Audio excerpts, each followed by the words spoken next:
सिंध जे batten ते वफ़ाक़ जे कब्ज़े ऐं गैर आइनी ऐं गैर क़ानूनी सदारती ऑर्डिनेंस ख़िलाफ़ सिंध एक्शन कमेटीअ जे सॾ ते मुख़्तलिफ़ कोटपरस धुरियुनि पारां गवर्नर हाउस आॾो धरणो हयो वियो आहे। असां हिते मौजूद अॻवाननि सां ॻाल्हाईंदासीं त उन्हनि जो छा चवणु। आवाज़ उथे पियो, तहरीक हले पई, शुरूआत आहे हिन ॻाल्हि जी। इंशाअल्लाह ताला इन खां वधीक ताक़तवर थींदी, सिंध ऐं बलोचिस्तान जी वधीक तहरीक वाज़े थींदी। इंशाअल्लाह ताला असीं कामयाबी हासिल कंदासीं। ऑर्डिनेंस खे वापसि वठणो पवंदो। असां चऊं था त वफ़ाक़ असांजे सिंध ते हमिलो करे ॾिनो आहे। ॿेट सिंध जी जाग्राफी जो हिसो आहिनि ऐं उहो अणटुट हिसो आहे। जेकॾहिं वफ़ाक़ उन ते पंहिंजी अथॉरिटी क़ाइमु करे उन ते कब्ज़े करण जी कोशिशि कंदो त हीउ सिंध सरापा एहतियाज आहे। जीअं हू असांखे चवनि था न तव्हीं बग़ावत आहे कयो, ईअं जेकॾहिं वफ़ाक़ इहो करे थो त इहा 73 जे आइन जे ख़िलाफ़ु वफ़ाक़ जी बग़ावत आहे ऐं उनजो उन्हनि खे हिसाब किताब ॾियणो पवंदो। असां इन ऑर्डिनेंस खे रद्द था कयूं। सभु पूरी सिंधी क़ौम इन्हनि खे रद्द करे चुकी आहे। अॼु केरु कहिड़ी बि पार्टीअ सां तालुक़ु रखे थो, केरु कहिड़े बि फ़िरक़े सां तालुक़ु रखे थो। सिंध जो मसइलो आहे, उन करे सभु असां गॾु आहियूं कयूं। 1 महीने खां वधीक ऑर्डिनेंस खे थी चुको आहे। सॼी सिंध में उन जे ख़िलाफ़ नाराज़गी ऐं कावड़ जो इज़हार थियो आहे, पर मर्कज़ पंहिंजे ऑर्डिनेंस ते सोचण लाइ तयारु न आहे। अफ़सोस त सिंध हुकूमत ते आहे, जेका एज़ अ पीपल पार्टी जी हुकूमत आहे, उन एहतिजाज बि रिकॉर्ड कोन करायो आहे CCI में। असां अॻे ई चवंदा हुआसीं त ॿई मिलियल आहिनि ऐं इन्हनि गॾिजी जेके खपायूं आहिनि। न सिर्फ़ु मर्कज़ जे हवाले थियो आहे, मर्कज़ खां गैर मुल्की कंपनियुनि ॾे डिघे टाइम जे लाइ खपिजी वियो आहे, लीज़ आउट थी वियो आहे। उन जे करे असांखे इहो मोटाइणो आहे। उन करे असां सिंधी माण्हुनि में हीअ मोबिलाइज़ेशन करियूं पिया। अॼु गवर्नर से अलामती न करे आहियूं त गवर्नर असांजा रुख़ इन ऑर्डिनेंस जे तरफ़ आहिनि। गवर्नर पंहिंजे हुकूमत खे ॿुधाए त हीउ वापसि वठणो, उन करे असांजो एहतिजाज सिलसिलो आहे, पर इहो अॼु ते ख़तमु न थींदो। यकीनन इन खे डिघो हलाईंदासूं ऐं ख़्वाहिश हूंदी त जीअं सिंध खे विरहाइण जा मनसूबा असांजे वतन दोस्त क़ौम परस्त माण्हुनि ख़तमु कया आहिनि, तीअं सिंध खे खपाइण जा जेके टुकड़ा टुकड़ा करे खपाइण जा आहिनि, इन खे बि नाकाम कयो। रुगो बेटनि ते कब्ज़ो न आहे, पर हीअ सॼी सिंध ते कब्ज़ो वफ़ाक़ करणु चाहे थी। हीअ बेट सिंध जो हिसो आहिनि ऐं आइनी तौर तरीक़े सां बि सिंध जो हिसो आहिनि। पाकिस्तान ठहण खां अॻु में बि हीअ धरती सिंध धरती जो हिकिड़ो बेट, समुंड, ढोरा, ढंढूं, जबल, इहे सभु सिंध जो हिसो आहिनि। हीअ सॼी सिंध ते कब्ज़ो करणु चाहिनि था। तंहिं करे असीं सम्झूं था त हीअ सदारती ऑर्डिनेंस गैर आइनी ऐं गैर क़ानूनी आहे, हिन खे रद्द थियणु खपे। सिंध जे माण्हुनि खे त उमेद अथई त पीपल्स पार्टी जेको जबर ऐं ॾाढ करे असांजे लखे एकड़नि ते कब्ज़ो कयो आहे, वो पाकिस्तान जी मरकज़ी सरकार को इंसाफ़ भरियो उन मुतलिक़ कदम खणंदी। पर मरकज़ी सरकार दहशतगर्दी, ॾाढ ऐं लाक़ानूनियत बर्पा कई आहे। भले ऑर्डिनेंस पीपल्स पार्टी जे ख़िलाफ़ करारदाद आंदी आहे, NOC वापसि वरिती अथई, पर सिंध असेंबली सिंध जे माण्हुनि, सिंध हुकूमत सिंध जे माण्हुनि जे गॾियल फ़ैसिले खे जो एहतराम नथी करे, जे मुराद शाह सिंध असेंबली ऐं सिंध जे माण्हुनि जे गॾियल फ़ैसिले जो एहतराम करियां त बेटनि जो कब्ज़ो, समुंड जो कब्ज़ो वापसि वठनि, उते मरकज़ी फोर्सिस कब्ज़ो न कनि। कब्ज़ो गैर कानूनी विलार आहे। गैर कानूनी चऊं था, गैर शरई चऊं था। कायदे मिलत इस्लामिया मौलाना फज़ल रहमान मुखालिफ़ करे चुको आहे। 4 सूबनि में जलसनि में करे पियो, अञा बि कंदो। ऐं अल्लामा राशिद मामूद सूबरो हर जलसे जे अंदरि मुखालिफ़ करे पियो। असीं चऊं था इहो शरई लिहाज़ से असांजो हक़ आहे, कानूनी लिहाज़ असांजो हक़ आहे, आइन लिहाज़ असांजो हक़ आहे।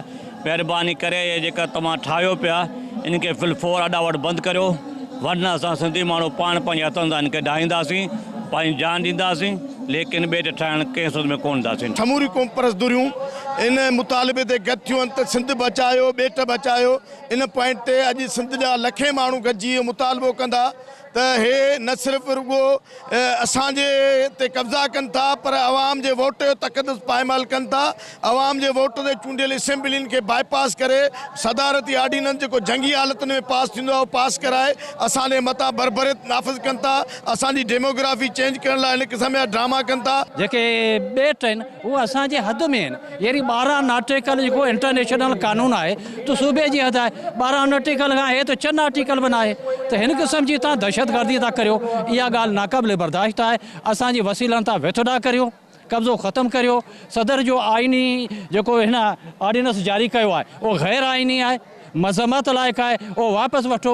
ॿेट असांजा आहिनि। सिंध हुकूमत खे तोड़े वफ़ाक़ खे इन क़िस्म जो को बि इख़्तियार न आहे जो तरक़ी जे नाले ते सिंधी क़ौम खे तबाही आहे।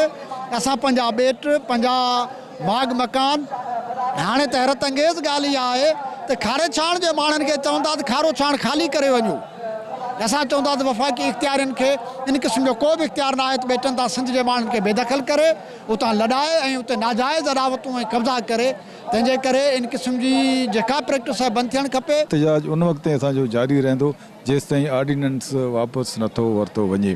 ऐं ॿी त असांजो इहो फोकस आहे त सिंध गवर्नमेंट एक्ट पास करे या ज़मीन कंहिंजी हुए जीअं सिंध हुकूमत जी न पर सिंध जी आहे त अहिड़ो एक्ट पास करे, ठहराव पास करण में कुझु न पियो थिए, कमु अञा ताईं हले पियो। इन करे गवर्नमेंट सिंध खे उन ते एक्शन वठण जी ज़रूरत आहे त कमु बंदि करे ऐं अहिड़ो को इश्तिहार जारी करे त हिते को बि सीड़पकारी न करे।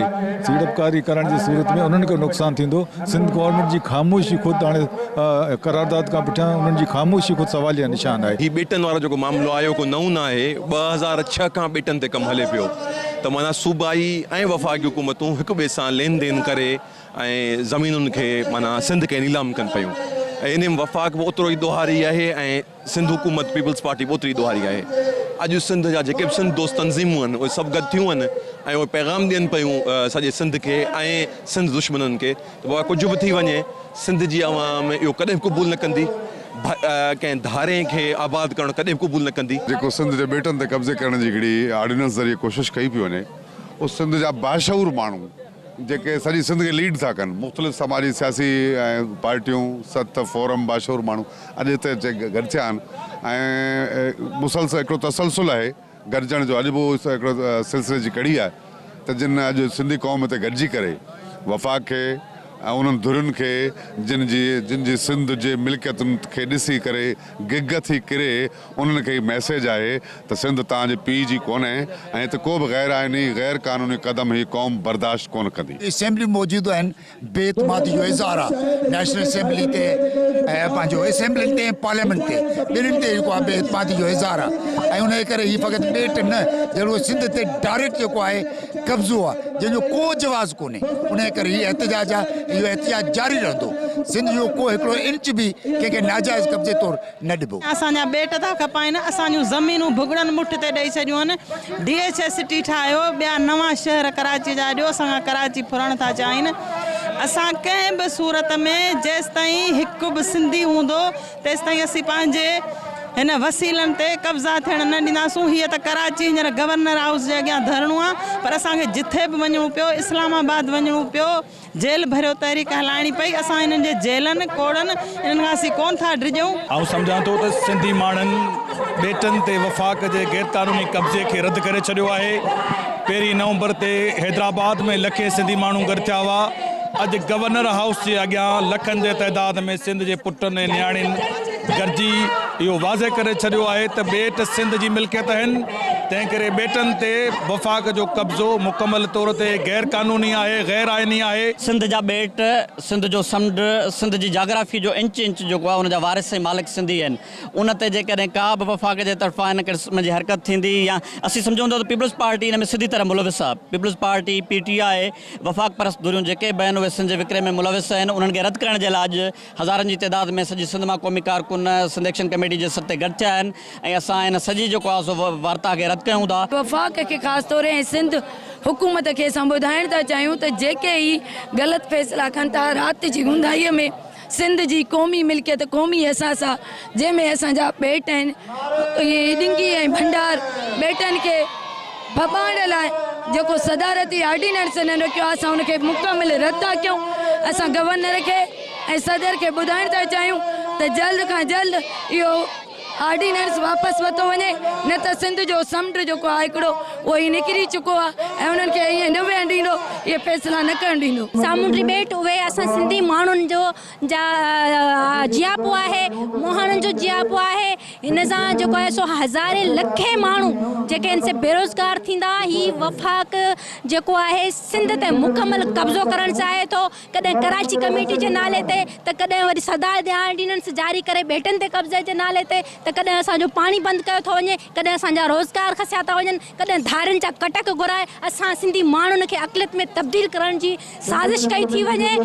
असीं पुरमन सिंधी माण्हू अॼु रोडनि ते निकिरी इहो चेताव था ॾियूं हुक्मराननि खे, सिंध जे हुक्मराननि खे, वफ़ाक़ी सरकार खे ही बेटनि ते जेको कब्ज़े वारो गैर आइनी गैर कानूनी सरदार ऑर्डिनेंस आहे उहो फौरी तौर ते रद्द कयो वञे। इन्हनि सिंध ऐं बलूचिस्तान जा बेट जेके आहिनि उहे कब्ज़े में कया आहिनि ऐं इहा वफ़ाक़ जी इंतिहाई नाइंसाफ़ी आहे। इहे इकाइनि सां ज़ुल्म पिया कनि, जंहिंजे नतीजे में ही सिंध एक्शन कमेटी जेको सो एहतजाज जो सॾु ॾिनो आहे।